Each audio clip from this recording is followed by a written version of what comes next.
Rahmet Nevizan. Qanday isim ekan? Nayt yaxshi. Demek biz siz Nevizan Tursun'la yordamlash kitoblarni chiqish bersangiz nomimiz uyushmaydi. Uyg'ur tarixinin bir qismi bo'lib qoladi. Vatanimizningki aşı zamlanatkan, yazamayotgan, yezig'alari kuyayotgan, jizmayotgan, tashlanayotgan aşı yozuvchilar uchun biz to'rt boshqa bo'lamiz. Shunda boshqa avvalgi degandek bu uzun vaqtlarni sarflashganda ezib bitilgan. Endi bir millatga olimlar, o'qonlar, ziyolilar ko'p bo'lib ketsalar, u millatlar taraqqiyot yaxshi bo'lib ketsin haqida. U millatga o'qonlari nayti aqlli, oldini ko'ra oladigan, tirishchan, xarakter jihatdan muqim başkalarga yordam bera oladigan xolis kishilar ko'payganda o'rnak topa oladi. Shaxsiyatchi, ojiz, qo'rqinchoq, yoshun xarakterni egallab ketgan u shuncha zo'rlik bo'lsa-mu, xunuk ish. Endi biz tuvanda Narijan Tursun mushundaq kitoblarni yozib chiqishga layoqatlikmi? Endi o'zininki hayot tarixi qanday? Buni bilmaydiganlar bo'lishi mumkin. Shundan boshqa tuvanda biz Narijan Tursunninki tarjimoni bilan ko'rishib chiqamiz.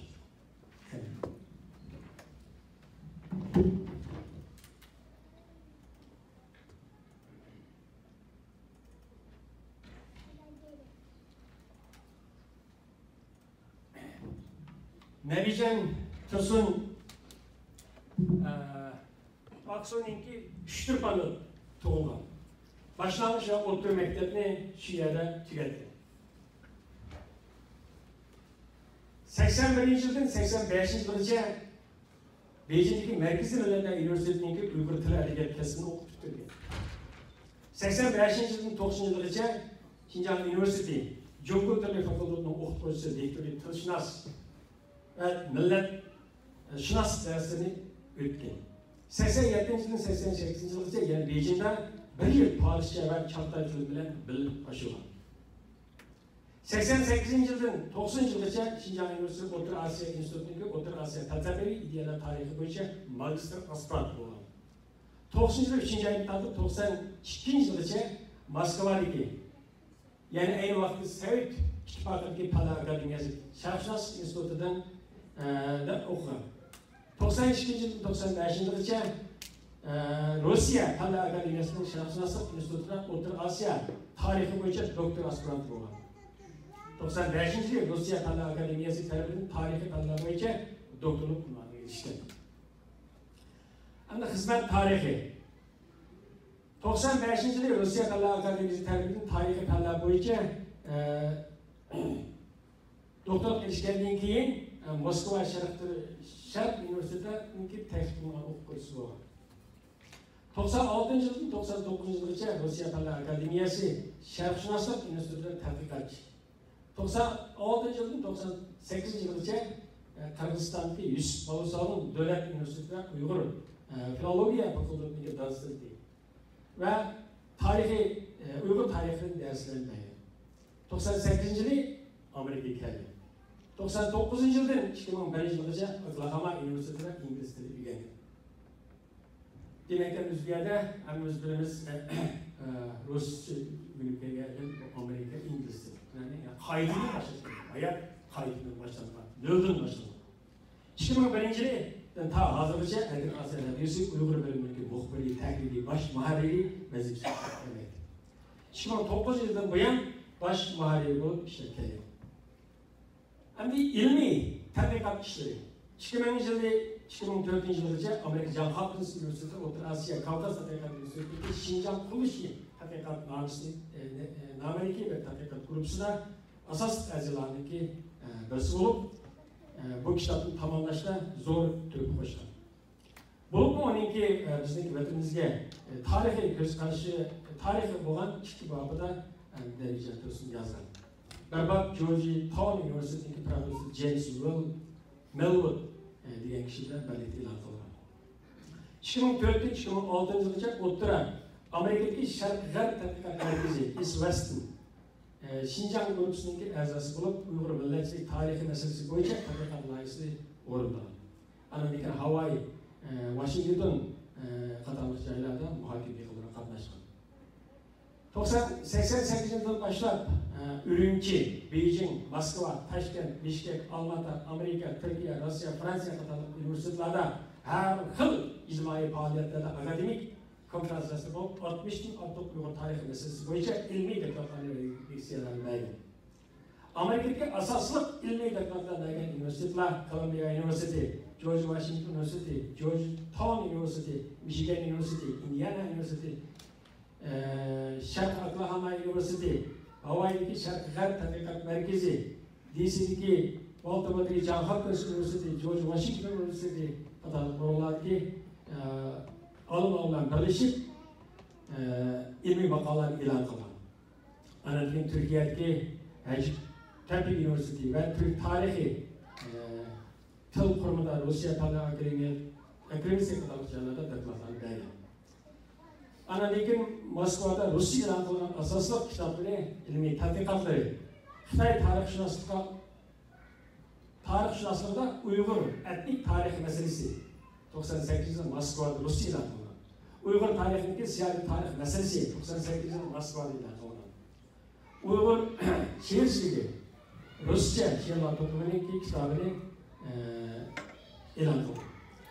Amerikada chiqqan kitoblari Uyg'ur Reader Don Wood Trust e'lon qilgan. Undan keyin Chinese Muslim Borderland, ya'ni China'dagi musulmonlar chegarasi, 2004 yil e'lon qilgan. Ana keyin Uyg'ur Community Diaspora Identity and Geopolitics maqola e'lon qilgan. Kitoblar Moskva, Amerika, Ruscha, ingliz qatorli tillarda e'lon qilgan. Demak, hozirgacha doktor Nabijon Tursun har xil kitoblarni, maqolalarni, ham doktorlik kitoblar jami ommabop kishilar ko'ra oladigan 300 parchadan ortiq maqolalarni e'lon qilgan. 2014 yilgacha Allohda Sharq Turkistondagi Diyorim, Shabnam, Erkin, O'rxun, Uyg'urimiz, Bag'dash, Misrani qatorli har xil to'g'rilarda ilmiy maqolalarni ommabop o'qishlarni e'lon qilgan. Shundan keyin anadagi 2 tom Nabijon Tursun asarlar toplami elektronlik kitap tartibli. Ədəbi icadətindeki ədəbi xatir janrları boyunca bir qism janrlarni e'lon qilgan. Bularning bizning ko'pchilikka ma'lum bo'lgani Moskva xiyolları 95-98 yilda. Nomli keng yoshlarga ayni vaqtda cho'ng tanishtirilgan cho'ng ta'sirlarni qo'zg'agan. Şuna başka bu en vakti bizdeki vatandaki bazı gezi janrlarda e'lon qilingan bunun hamisi şahit. Anandan keyin yana Aksaray xiyolları, Dadam qabrisida yiroq etilgan so'zlar, Moskva xiyollarindagi Uyg'urlar, chegara xalqiga xiyollar, Moskva tug'ilgan o'ylar qatorliqlarni ko'rishga bo'ladi. Demak, Nabijon Tursun o'zining ilmiy hayotida ko'p maqolalarni, kitoblarni yozib ta hozirgacha davom ettirib kelgan. Anadaki 2001 yıldan ta hozirgacha 19 yil jarayonida radio Amerikan Erkin Asiya radiosida nurg'un tafsiliy xabarlarni tayyorlagan programmalarni ishlagan. Shundan boshqa bularning hozir ishlagan programmalar 1000 parchadan ortiq. Demak, o'shalarni ko'rib o'tganingizga, demak, emgakni ko'p singdirgan. Endi hammamiz o'ylab boqaylik, bir parcha maqolangizga, bir varaq gramatikani jayasida ilmiy başta ahir hamısını maskeler edilen neyse kıymış. İlmi emgek yaman kıyım. Hem bunun için kahvaltıda bu kişi çoğun şöhretlerine ilişki, çoğun mertebelerine ilişki. Ama atsız özümüzün bu cemiyeti, vatanın cemiyetin onların ayrılık bir yerde yaşamaktan bu başka amalsız şundak çalmak mesela izlememiz bu. Özümüzün hükümeti, özümüzdeki organları olmalaşıdan intihar kıynağı. Şuna burası kötülük bir faaliyetimizdeki nane asli bu kitapları neşr edişte oldun seçiş faaliyeti.